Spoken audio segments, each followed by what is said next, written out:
messieurs, bonjour et bienvenue à cette première de votre émission Entretien avec. Aujourd'hui, nous recevons une dame qui a décidé de consacrer sa vie au social en aidant les enfants atteints d'autisme. Autisme, c'est une pathologie pas très connue du grand public. Madame Ngassa Jocelyne Puskichazi d'elle a donc décidé par le truchement de sa fondation d'ailleurs qui porte son nom, de sensibiliser les parents ayant des malades atteints de cette pathologie et bien sûr d'aider les enfants. Elle est avec nous ce matin et nous l'accueillons juste après ceci.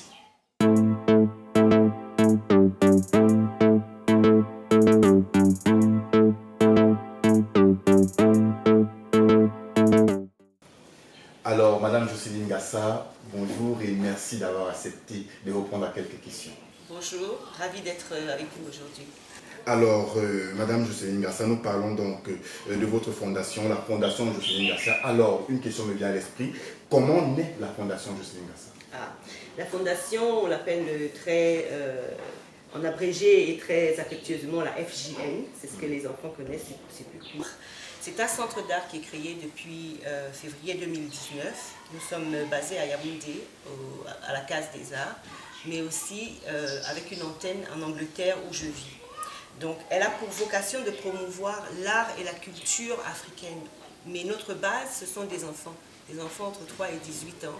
Simplement parce que c'est à cet âge qu'on détecte les talents chez les enfants. On peut donc les encourager à développer ces talents et à explorer notre culture africaine.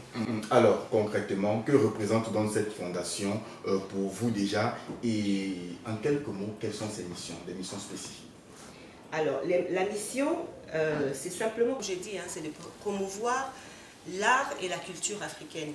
On a des enfants qui sont talentueux, mais on voudrait en faire des férus d'art. Vous avez vu les enfants en session tout à l'heure, on fait de la musique, on fait du solfège, tous font du solfège. Ensuite, ils choisissent un instrument moderne ou traditionnel, donc de la guitare, du djembé, de la batterie, etc., le piano. Le chant, parce que la voix c'est un instrument aussi. On a des ateliers de chant, des ateliers de danse, la peinture, et on termine toujours par un conte. Vous m'avez certainement vu faire la lecture du conte aux petits. Ce qui est intéressant, c'est d'en ressortir une morale. Ce qu'on forme, ce n'est pas simplement des férus d'art, mais on voudrait que ces enfants qu'ils aient quelque chose de spécial. Quand nous on était plus jeunes, on avait à l'école ce qu'on appelait la morale, qui est devenue l'instruction civique, mais c'est simplement de préparer des enfants à être des adultes sérieux, des adultes responsables et des adultes qui ont le bien des autres à cœur. Vous avez parlé des enfants, je suppose donc que c'est votre cible. Pourquoi particulièrement les enfants, puisque nous savons que ce ne sont pas que ces enfants qui souffrent de cette maladie et qui souffrent également des discriminations? Alors, la Fondation, je ne sais pas si j'ai expliqué, mais la Fondation a pour but le bien-être de tous les enfants. Pourquoi on arrive au programme Mystère et Vie que vous avez évoqué, en fait, la fenêtre qu'on ouvre aux enfants autistes, c'est simplement parce qu'on a été approché par une maman qui avait un petit garçon qui apparemment est très porté sur l'art, qui peint bien, et elle voulait qu'on l'encadre à la Fondation. Quand elle est venue nous voir, on n'avait pas la capacité. On ne se sentait pas en mesure d'accueillir un enfant autiste. Donc on lui a dit non. Mais le fait de lui dire non nous a interpellés. On s'est dit, on renie nous-mêmes notre propre mission si nous-mêmes on fait de la discrimination envers un enfant parce qu'il a un trouble. Parce qu'en fait, l'autisme, ce n'est pas une maladie, c'est un handicap. Donc, est-ce qu'on ne se renie pas un peu en rejetant ou en fermant les portes de la Fondation à un enfant handicapé? Et ça nous a pris un peu de temps. On a mis un groupe de travail en place et on a vu comment est-ce qu'on pouvait mettre en place un programme pour eux. Donc au départ, c'est de les accueillir, ces enfants autistes, et qu'ils s'accommodent en fait à notre environnement. Mais le but ultime, c'est d'avoir une fondation ouverte, où l'éducation est complètement inclusive. Le but, c'est d'avoir une fondation ouverte, vous l'avez dit. Alors, vous avez une fondation, nous avons recueilli certaines informations. Vous travaillez avec plusieurs partenaires, notamment l'UNESCO. Je vais citer alors excepté l'UNESCO, est-ce que vous avez d'autres partenaires qui vous accompagnent au quotidien et justement quelle est la nature de ces accompagnements? Je reviens sur l'UNESCO, oui, effectivement c'est le parrain de ce grand programme Mystère et Vie, simplement parce qu'ils aiment cette idée de l'éducation inclusive. Ça fait partie de leurs objectifs de développement durable, donc de s'assurer que tous les enfants ont accès à l'éducation, mais aussi qu'ils promeuvent la paix. Donc la paix vient du fait qu'on apprenne à vivre ensemble. Donc c'est vraiment le partenaire principal de ce programme. Mais nous travaillons aussi avec des associations de parents. Parce qu'en fait, vu qu'il n'y a pas beaucoup de structures d'accueil pour les enfants autistes, les parents portent quand même le poids de l'encadrement de leurs enfants. Et donc on travaille avec ces associations de parents d'enfants autistes, notamment Hope for Autism, qui est une association à Douala, et la FATA, qui est une fédération en fait nationale. Ils ont des bureaux un petit peu partout sur le territoire national. Et on travaille aussi avec certains centres qui accueillent les enfants autistes. Alors, vous avez donc indiqué que vous travaillez avec certaines associations. Alors, est-ce que c'est vous qui allez vers ces associations ou c'est plutôt le contraire? Et justement, concernant les parents même de ces enfants, est-ce qu'il y a une certaine réticence à envoyer leurs enfants? Nous étions du côté de la Case des Arts, nous avons vu une pléthore d'enfants. Est-ce que les parents ne sont pas réticents parce que ce sont quand même des tout petits enfants? Alors pour la fondation, ça fait 4 ans qu'on opère. Hein. Donc certains des enfants que vous avez vus sont avec nous depuis 4 ans, certains nous ont rejoints cette année. Ce que nous disons aux parents, c'est que vous pouvez rester pendant les sessions. Donc en général, les parents, quand c'est des nouveaux, ils restent pour 1 ou 2 sessions, juste pour voir comment on se déploie.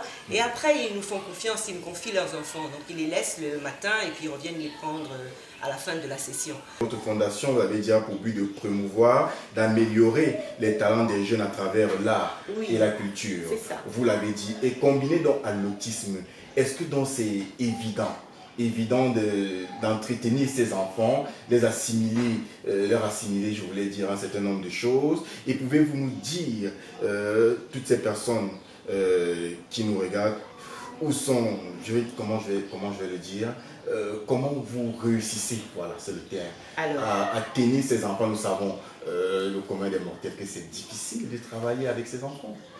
Alors, 2 choses que je voudrais faire ressortir. Premièrement, que l'autisme, je préfère utiliser le terme trouble du spectre autistique, simplement parce que chaque enfant a son degré.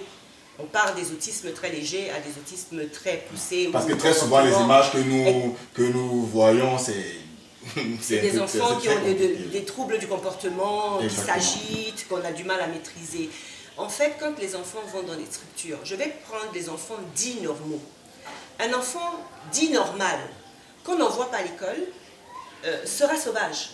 Si on l'enferme dans la chambre toute la journée, dès qu'on le lâche, il sera sauvage. Il ne va pas savoir comment vivre en société parce qu'il n'a pas été initié. C'est la même chose pour les enfants autistiques. Si on leur apprend, et c'est pour ça qu'il y a besoin d'avoir des centres et des éducateurs spécialisés qui savent comment les former, qui savent comment les calmer, pour qu'ils apprennent à vivre en société, pour qu'ils apprennent à contrôler leurs émotions. Parce que quand ils s'agitent, là, c'est parce qu'il y a quelque chose certainement dans l'environnement qui les gêne, on va dire le mot. Il y a certainement un mot plus approprié, mais qui les gêne. C'est comment gérer leur environnement et comment contrôler leurs émotions. Mais pour ça, il y a des éducateurs spécialisés. La grosse faiblesse qu'on a rencontrée pendant cette année où on a fait de la recherche autour, c'est qu'il n'y a pas d'organisme de formation au Cameroun. Donc les encadreurs ne sont pas formés. Peut-être que c'est quelque chose que nous on apportera, c'est de dire, vu qu'on a un pied en Occident, un pied ici, on est quand même en Angleterre qui est dans le monde de l'autisme le pays le plus avancé.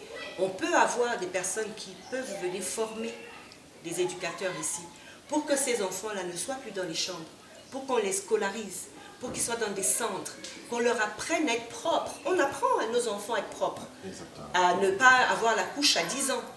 Mais les parents, des fois, ils le font simplement parce qu'ils sont dépassés, ils ne savent plus quoi faire, donc ils vont laisser les enfants, les grands, avec des couches, ou alors ils vont les enfermer dans les chambres ou les attacher, parce qu'ils ne savent pas quoi faire.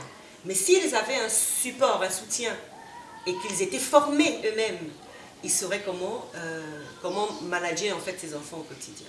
Ils sauront comment manager ces enfants au quotidien. Alors, Madame Ngassa, nous revenons justement sur l'accompagnement. Vous avez parlé de l'Angleterre qui est un pays assez avancé, mais revenons au Cameroun. Vous avez un tel projet. Avez-vous eu le soutien des institutions? Je vais parler comme ça des ministères sectoriels. On va citer 3 ou 4. Nous avons le ministère de la Culture qui est concerné. Nous avons le ministère des Affaires sociales. Nous avons le ministère de la Santé, puisque c'est quand même une question de santé publique. Est-ce que vous avez l'accompagnement de ces institutions? Je suis complètement honnête. C'est le but. Non, c'est le but. Nous avons approché tous les ministères. Le ministère des Arts et de la Culture, c'est notre ministère de tutelle. Avant même qu'on ne parle d'enfants autistes, nous nous occupons des enfants et nous leur inculquons l'amour de l'art. Donc, travailler avec le ministère des Arts et de la Culture me paraît logique. Comme vous le voyez, le programme se fait dans 10 jours à peu près et ce sera au Musée national. Donc, nous sommes très heureux qu'il nous ait fait confiance et qu'il nous ait donné cet espace pour nous déployer et pour mettre nos activités en fait au grand public. Donc, l'accompagnement technique avec le ministère de l'Art et Culture est enclenché et nous continuerons à travailler avec eux. C'est notre ministère de tutelle. Maintenant, comme vous l'avez dit, avec le programme Mystère et Vie, nous avons dû toucher d'autres ministères. Ministère de la Santé et ministère des Affaires sociales. Nous les avons approchés. Maintenant, nous n'avons pas eu de retour. Peut-être que nous ne leur avons pas donné assez de temps. J'aime souvent voir le bon côté des choses, je suis très optimiste. Mais j'aimerais quand même les interpeller et dire, nous ce que nous faisons, nous ne sommes pas des professionnels de la santé. Nous allons travailler avec des professionnels de la santé. Mais nous aimerons bien avoir l'accompagnement du ministère de la Santé. Pareil, avec les affaires sociales, on parle d'un handicap, on parle des enfants qui sont handicapés. Qu'est-ce que le ministère des Affaires sociales fait? Quelle est leur politique? Nous aimerons bien savoir ce qu'ils prévoient de faire et voir dans quelle mesure nous pouvons travailler avec eux. Nous les avons invités, je ne sais pas si on en a parlé certainement avec vous, mais nous organisons la projection d'un film sur l'autisme, suivi d'une table ronde. Nous avons invité tous ces ministères. Nous espérons qu'il y aura un représentant des affaires sociales que nous pourrons donc interpeller et qui pourra nous parler des politiques de son ministère.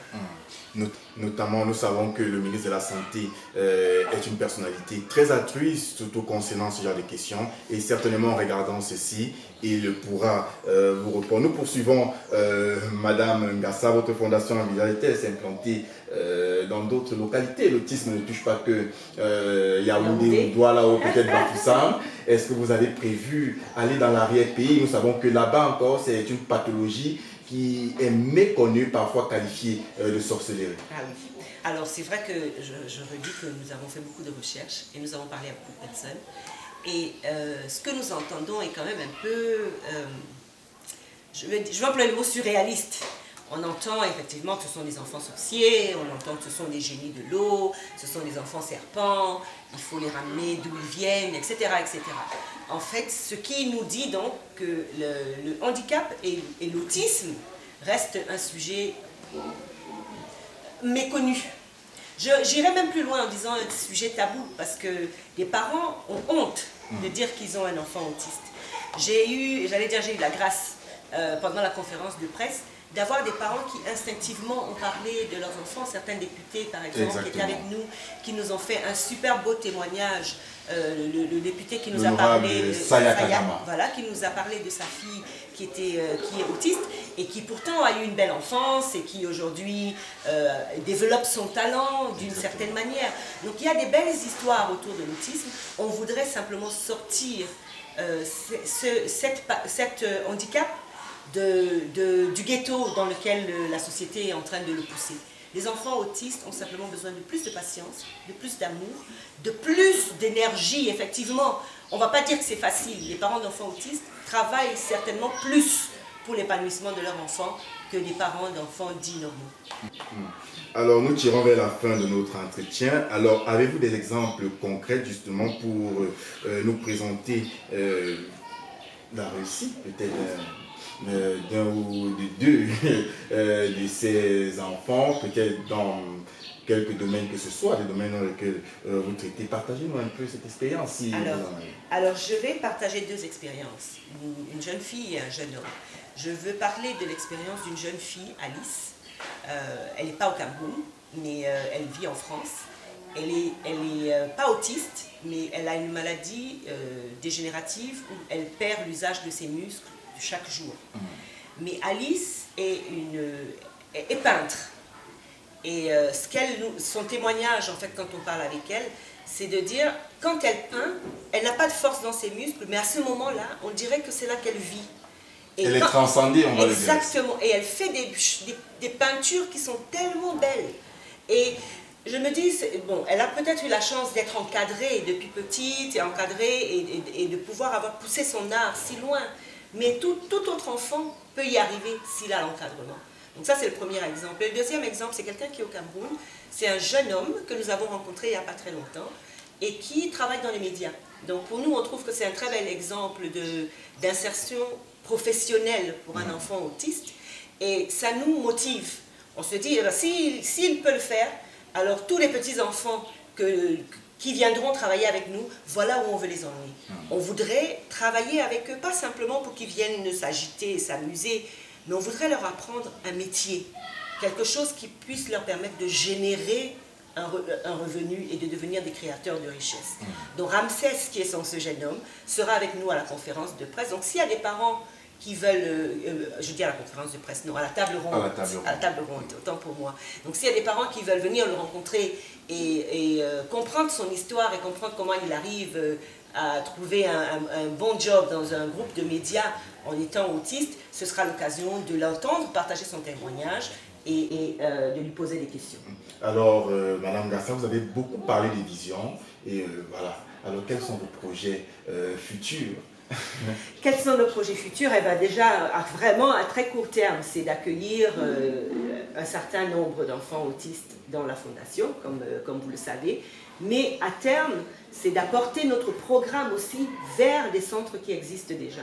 C'est de dire, on vient avec nos encadreurs spécialisés qui font donc de la thérapie autour de la musique et aller dans ces centres-là et proposer d'avoir notre petit centre d'art à l'intérieur de ces structures-là. Je pense qu'on pourrait comme ça toucher déjà beaucoup plus de monde parce que notre fondation à Yaoundé, l'impact serait limité, mais c'est de dire même dans les villes où il n'y a pas de centre d'accueil pour les enfants autistes, il y aura bien un centre d'handicapés ou au moins commencer une association de parents d'enfants autistes qui prendrait donc le relais en attendant que le gouvernement, les pouvoirs publics, on va dire, mettent en place leur politique d'accueil de ces enfants-là.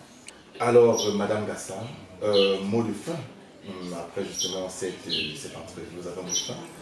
Alors, je vais terminer avec ces mots de Louis Fortin qui disait fort à propos: quand on jette des petits rayons de bonheur dans la vie de pluie, l'éclat finit toujours par rejaillir sur soi. Alors, pour définitivement sortir de cet entretien, vous organisez une table ronde du côté du Musée national. Vous allez parler du 12 octobre 2022 en quelques mots. En quelques mots. Qu'est-ce que nous allons retrouver de ce côté? Le 11 octobre, nous avons déjà une projection d'un film sur l'autisme. Pourquoi? Parce que c'est de la sensibilisation. Il y a peut-être des gens qui ont à la maison un enfant où ils se disent « Oh, cet enfant est un peu bizarre ».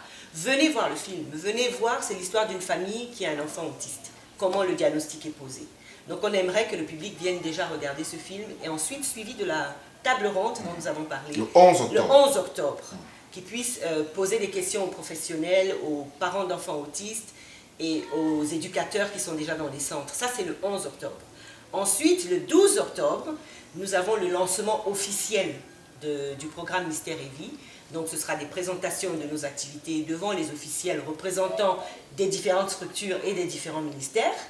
Et ensuite, l'après-midi, nous voulons célébrer la vie avec les enfants autistes.